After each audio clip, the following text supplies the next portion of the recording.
തമിഴ്നാട് രാഷ്ട്രീയ രംഗത്ത് വീണ്ടും വിവാദങ്ങളുടെ കൊടുങ്കാറ്റുയരുകയാണ്. മുതിർന്ന AIADMK നേതാവ് RB ഉദയകുമാർ നടത്തിയ പ്രസ്താവനകളാണ് ഇപ്പോൾ സംസ്ഥാനത്ത് പ്രധാന ചർച്ചാ വിഷയം. നടിയും രാഷ്ട്രീയ നിരീക്ഷകർ ഉറ്റുനോക്കുന്ന വ്യക്തിത്വവുമായ തൃഷയ്ക്കെതിരെ വ്യക്തിപരമായ അധിക്ഷേപങ്ങൾ ഉന്നയിച്ച ഉദയകുമാർ തമിഴ്നാട് മുഖ്യമന്ത്രി ജോസഫ് വിജയുടെ ഭരണ നേതൃത്വത്തെയും രൂക്ഷമായി വിമർശിച്ചിരിക്കുകയാണ്. ഭരണപരമായ ചുമതലകൾ മാറ്റിവെച്ച് സിനിമ റിലീസ് ആഘോഷിക്കുന്ന സർക്കാരാണ് തമിഴ്നാട്ടിലുള്ളതെന്നാണ് പ്രതിപക്ഷ നേതാക്കളുടെ പ്രധാന ആരോപണം. ചെന്നൈയിൽ നടന്ന വാർത്താ സമ്മേളനത്തിൽ RB ഉദയകുമാർ ഉന്നയിച്ച വാക്കുകൾ രാഷ്ട്രീയ ലോകത്ത് വലിയ ചർച്ചകൾക്ക് വഴി തുറന്നിരിക്കുകയാണ്. മുഖ്യമന്ത്രിയെ കാണാൻ ഇപ്പോൾ തൃഷയ്ക്ക് മാത്രമാണ് പ്രത്യേക അവസരം ലഭിക്കുന്നത് എന്നായിരുന്നു ഉദയകുമാറിന്റെ പരിഹാസം. വൈകാതെ തൃഷയെ വിജയ് സംസ്ഥാനത്തിന്റെ ഉപമുഖ്യമന്ത്രിയാക്കുമെന്നും അദ്ദേഹം ആരോപിച്ചു.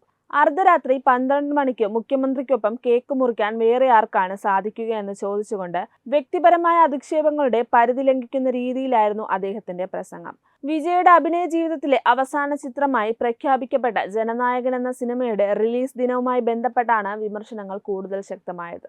റിലീസ് ദിവസം സംസ്ഥാന സർക്കാർ അപ്രഖ്യാപിത അവധി പ്രഖ്യാപിച്ചതിന് തുല്യമായ സാഹചര്യമാണ് ഉണ്ടാക്കിയതെന്ന് ഉദയകുമാർ ആരോപിക്കുന്നു. മുഖ്യമന്ത്രി മുതൽ മന്ത്രിമാരും MLA-മാരും വരെ ഔദ്യോഗിക ചുമതലകൾ മറന്ന് തിയേറ്ററുകളിലെത്തി സിനിമ കാണുകയും സെൽഫികൾ എടുത്ത് സോഷ്യൽ മീഡിയയിൽ പ്രചരിപ്പിക്കുകയുമായിരുന്നു എന്ന് അദ്ദേഹം വിമർശിച്ചു. തമിഴ്നാടിന്റെ ചരിത്രത്തിൽ ഇതുവരെ ഭരണ നേതൃത്വം ഇത്തരത്തിൽ പ്രദർശിച്ചിട്ടില്ലെന്നാണ് പ്രതിപക്ഷത്തിന്റെ നിലപാട്. ആഴ്ചയിൽ ഒരിക്കൽ നിർബന്ധമായും നടപ്പിലാക്കേണ്ട പ്രധാനപ്പെട്ട ഔദ്യോഗിക ഭരണപരമായ ചുമതലകൾ പോലും മുഖ്യമന്ത്രി അന്നേ ദിവസം മാറ്റിവെച്ചതായി ഉദയകുമാർ ചൂണ്ടിക്കാണിക്കുന്നുണ്ട്. ജനങ്ങളുടെ അടിസ്ഥാന പ്രശ്നങ്ങൾ പരിഹരിക്കുന്നതിന് പകരം ഒരു സിനിമയുടെ റിലീസ് ഉത്സവം പോലെ ആഘോഷിക്കാൻ മന്ത്രിമാർ ആഹ്വാനം ചെയ്തതിനെയും അദ്ദേഹം പരിഹസിച്ചു.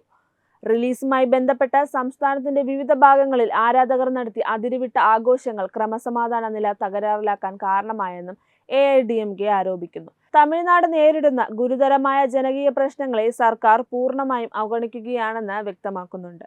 കാവേരി ഡെൽറ്റയിലെ ജലസേചന പ്രതിസന്ധി, കർണാടകയുമായുള്ള ജലവിതരണ തർക്കം, മേക്കേദാട്ടു അണക്കെട്ട് നിർമ്മാണം എന്നീ വിഷയങ്ങളിൽ സർക്കാർ പരാജയമാണെന്ന് ഉദയകുമാർ കുറ്റപ്പെടുത്തി. തിയേറ്ററുകളിലിരുന്ന് വികാരധീരനായ കണ്ണീർ പൊഴിച്ച മന്ത്രിമാർ കാവേരി ഡെൽറ്റയിലെ ദുരിതമനുഭവിക്കുന്ന കർഷകരെ ഓർമ്മിച്ചാണോ അതോ മേക്കേദാട്ടു വിഷയത്തെ ഓർമ്മിച്ചാണോ കണ്ണീരൊഴുക്കിയത് എന്ന് ഉദയകുമാറിന്റെ ചോദ്യം സർക്കാരിനെ പ്രതിരോധത്തിലാക്കിയിരിക്കുകയാണ്. സിനിമകളിലെ സാങ്കല്പിക പ്രതിച്ഛായകളും മാസ് ഡയലോഗുകളും കൊണ്ട് യുവാക്കളെ തെറ്റിദ്ധരിപ്പിക്കാനാണ് ഭരണകൂടം ശ്രമിക്കുന്നത്.